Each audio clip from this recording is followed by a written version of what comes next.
नमस्कार. आपण ऐकतोय गुरुवर्य स्वामी सवितानंदजी लिखित प्रश्न आमचा उत्तर तुमचं. आपलं पुस्तक क्रमांक चाललेलं आहे 3. या पुस्तकाचं प्रकाशन केलेलं आहे प्रकाश पर्व प्रकाशन, गुजरात. आजचा लेख चालला आहे आपला 2. तुम्ही साधक आहात का? वाचक मित्रांनो, प्रश्न आमचा उत्तर तुमचे याचे आत्तापर्यंत 54 लेख प्रसिद्ध झाले. अनेक वाचक मित्र फोन करून सांगायचे, प्रसाद मासिकाचा अंक हातात पडला की आधी शेवटचं पान पाहतो. यावेळी कोणता प्रश्न आहे? प्रश्न वाचतो, आतून ढवळून निघतो. दही घुसळावं, लोणी काढावं तसं आत्ममंथन सुरू होतं. प्रत्येक प्रश्न आत्मचिंतन करायला भाग पाडतो. मित्रांनो, आत्तापर्यंतचे जे प्रश्न होते ते सर्वांसाठी, म्हणजे जे साधना करतात किंवा करत नाहीत, ज्यांना अध्यात्मात रस आहे किंवा अजिबात रस नाही, त्या सर्वांसाठी होते. म्हणून अनेक बुद्धिजीवींना पण आवडलं आहे. पण खरं तर त्या सर्व लेखांचा उद्देश अध्यात्माकडे प्रेरित करण्याचाच होता. जे साधक आहेत त्यांना प्रोत्साहित करून पुढे जाण्यासाठी, आणि जे साधक नाही आहेत त्यांना साधक करण्यासाठी, किनाऱ्यावर बसलेल्यांना पाण्यात डुबकी मारायला प्रलोभित करण्यासाठी होते. आता मात्र काही लेख जे खरोखर साधना करीत आहेत त्यांच्यासाठीच आहेत. साधकाकडून काय चुका होतात, साधना पथावर चालताना चुकतं कुठे, हे पुस्तकही खूप लोकांना आवडलेलं आहे. पहा, त्यात आलेल्या विषयांपेक्षा वेगळ्या विषयांची चर्चा करूयात.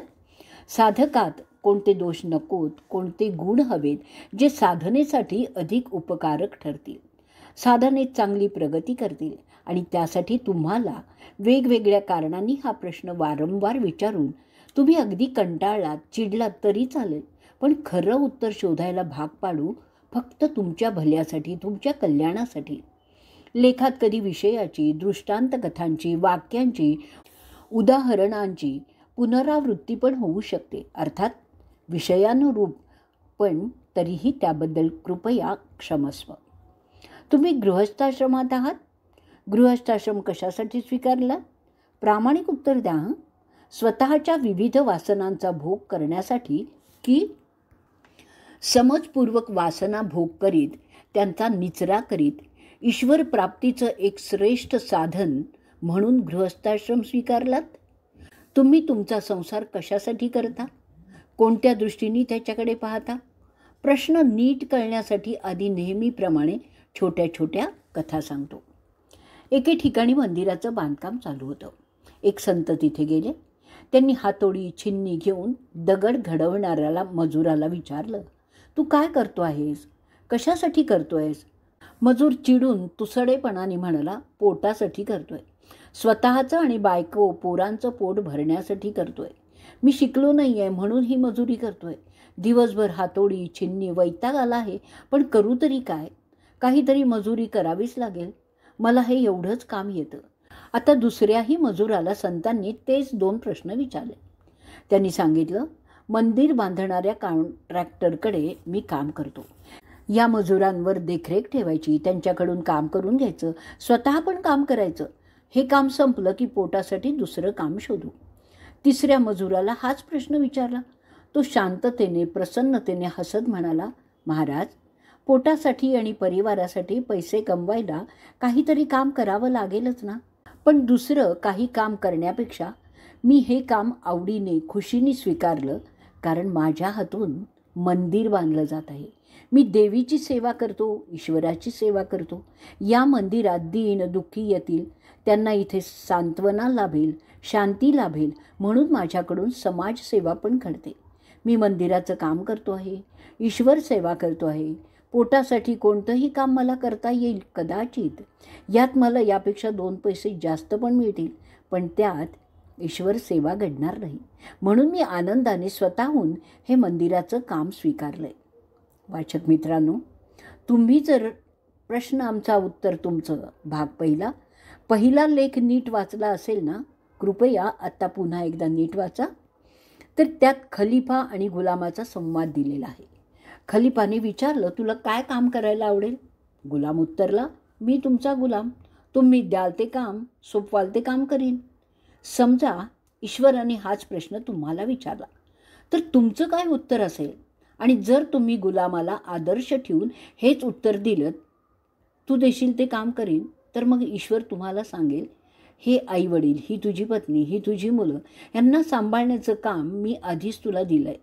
पण ते काम माझं काम म्हणून न करता स्वतःचं काम समजून स्वतःच्या वासनाभोगासाठी स्वामित्वाने, अहंकाराने का करतोयस? तुम्ही नोकरी, धंदा, व्यवसाय काहीतरी करून आर्थिक उपार्जन करता. एवढे श्रम करता, स्वाभाविकच तुमची इच्छा घरातल्या सर्वांनी तुमचं ऐकावं, तुमच्या आज्ञेचं पालन करावं. मी म्हणतो तेच खरं, याला सर्वांनी मुकाट्याने मान्यता द्यावी. कारण तुम्ही घराचे राजे खरे ना. आमच्या शास्त्रात राजाला विष्णूचा अवतार मानला आहे. आपण अवताराच्या ऐवजी प्रतिनिधी हा शब्द वापरूयात.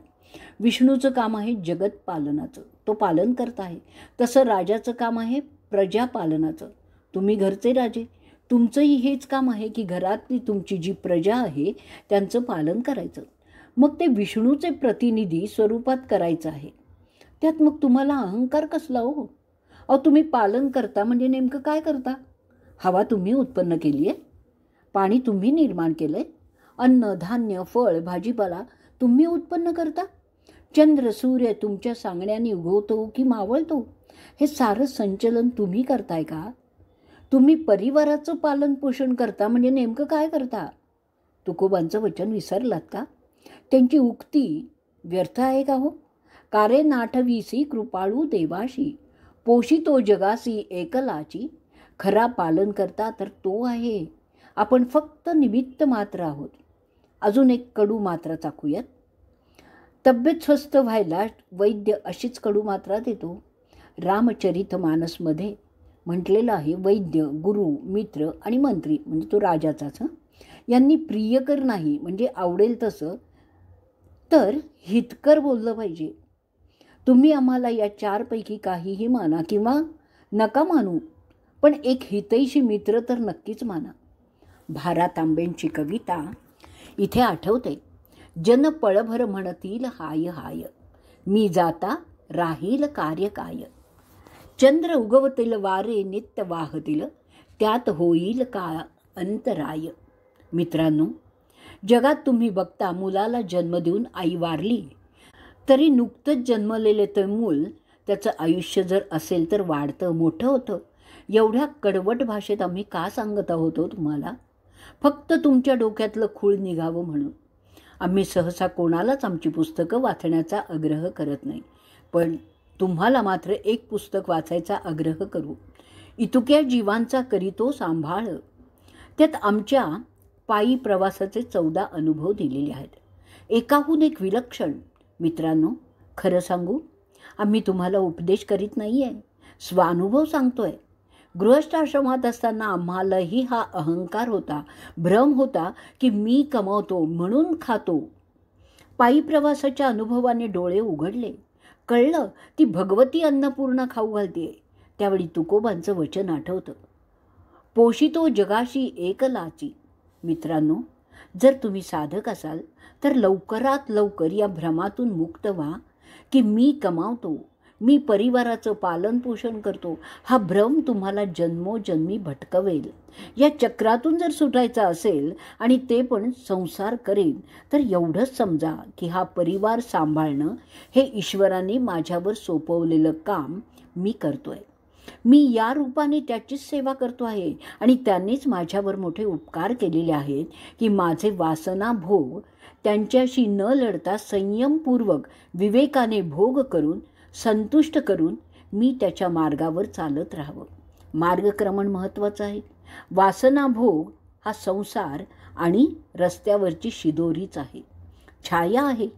उन्हात चालून थकलेला श्रांत क्लांत प्रवासी एखाद्या विशाल वटवृक्षाच्या किंवा आंब्याच्या झाडाखाली सावलीत विसावला आणि मग तो सावलीच्याच प्रेमात पडला, पुढे चालायचं नाही असं ठरवलं तर?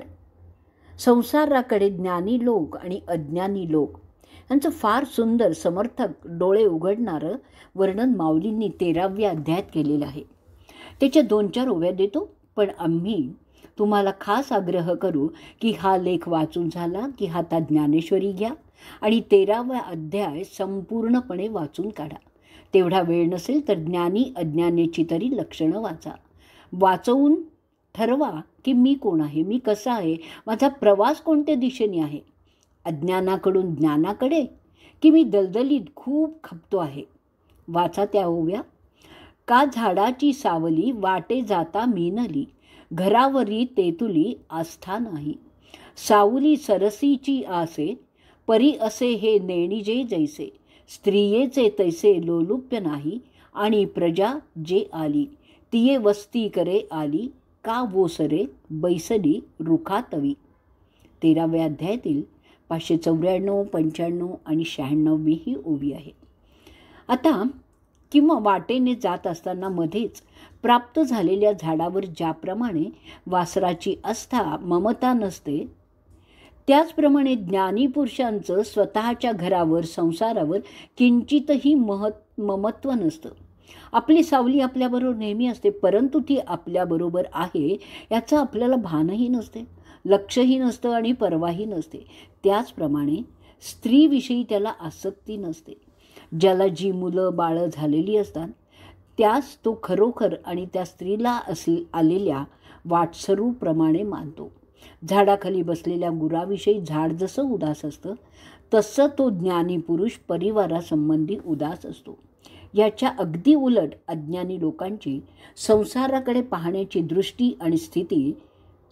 तरी जयाची प्रीती पुरी, गुंतली देखसी घरी. नवगंध केसरी भ्रमरी जैसी. साकरोची या राशी, बैसली नूठे माशी. तैसेनी स्त्री चित्त आवेशी, जयाचे मने ठेला बेडूक कुंडी. मराक गुंतला शेंबुडी, ढासे स बुडबुडी. ऋतला पंकी तैसा धरहीन निगणे, नाही जीवे ते मरणे. जया साप होऊन असणे. भारी तिथे प्रियोत्तमाचा कंठ, प्रमाद घे आटी. तैसी जीवेशी कोपटी, धरून ठाके मधुर सादोषे. मधुकरी जैसे तैसे, गृह संगोपन तैसे करी जोगा. ज्ञानेश्वरीतल्या 13व्या अध्यायातला 781 ते 786 ह्या ओव्या आहेत. ताज्या सुवासिक कमळाच्या केसरात जशी भ्रमरी गुंतून राहते, त्याप्रमाणे घराच्या ठिकाणी ज्याची पूर्ण प्रीती गुंतलेली पाहशील. साखरेच्या राशीवर बसलेली माशी जशी उडत नाही, त्याचप्रमाणे जसं एखाद्याचं मन स्त्रीच्या चित्ताला धरून बसतं, तिथून हालतच नाही. बेडूक जसा पाण्याच्या कुंडात राहिलेला असतो, चिलटं जसं शेंबुडात गुंतलेलं असतं, ढोर जसं चिखलात पूर्णपणे भसतं, त्याप्रमाणे निवांतपणी अथवा मेल्यावर जो घराबाहेर पडत नाही त्या जागी सर्प होऊन राहतो. नवऱ्याच्या गळ्यात जशी तरुण स्त्री मिठी मारते, त्याप्रमाणे तो आपल्या जीवाशी झोपडीला धरून राहतो. पुष्पातील मध मिळवण्याच्या हेतूने मधमाशी जशी श्रम करते, तसा श्रमांनी जो घराची जोपासना करतो. बाकीचा भाग ज्ञानेश्वरीत वाचा.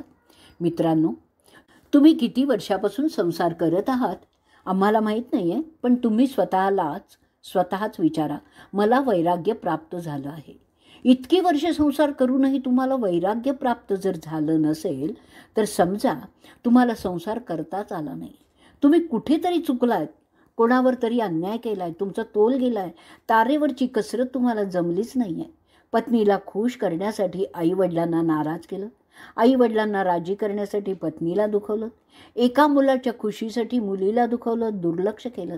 जर तुम्ही ज्ञानेश्वर माऊली म्हणते त्याप्रमाणे स्वधर्म पालन हेतू केला असता, कोणाकडे न झुकता त्रयस्थ तटस्थ साक्षीभावाने न्याय अन्याय, योग्य अयोग्य, नीती अनीतीचा विचार केला असतात, तर तुमचा तोल जाऊ न देता दोरीवर चालणाऱ्या डोंबाऱ्यासारखी कसरत करावी लागली असती आणि त्यातून जन्माला आलं असतं वैराग्य. तुम्ही तुमचा संसार ईश्वराची पूजा समजून केला असतात, स्वकर्मानेच त्याची पूजा केली असती, निपक्षपाती राहून असंग राहून कर्तव्य केलं असतं, तर काय झालं असतं? माऊली काय म्हणते बघा. भगवान श्रीकृष्णांच्या तोंडून वदवलेलं आहे, अर्जुना जो या परी ते विहित कर्म स्वयं करी, जो मोक्षाचा ऐलद्वारी पैठा होय. ऐसेनी शुभाशुभी संसार सांडिला तो अवधारी, वैराग्य मोक्षद्वारी उभा ठाके. हे विहित कर्म पांडवा आपला अन्योन्य बोलावा, आणि हेची परमसेवा मज सर्वात्मकाची.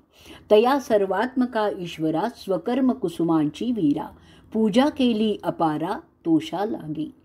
म्हणोनी तिये पूजे रिझलेनी आत्मराजे, वैराग्य सिद्धी देई जे पयास तया. मित्रांनो, संसार करा पण भोगासाठी नाही, ईश्वर प्राप्तीसाठी. भोग भोगून अडकण्यासाठी नाही, तर निवृत्त होण्यासाठी.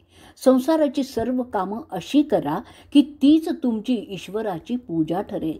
त्या पूजेने संतुष्ट होऊन तो ईश्वर तुम्हाला वैराग्याचं पसायदान देईल. अजूनही असं पसायदान मिळालं नसेल तर याचा अर्थ आपण कुठेतरी चुकत आहोत. पुढच्या येणाऱ्या काही लेखात आपल्याला याच चुका शोधायच्या आहेत. आजचा दुसरा लेख आपण इथे संपवणार आहोत. अवधूत चिंतन श्री गुरुदेव दत्त.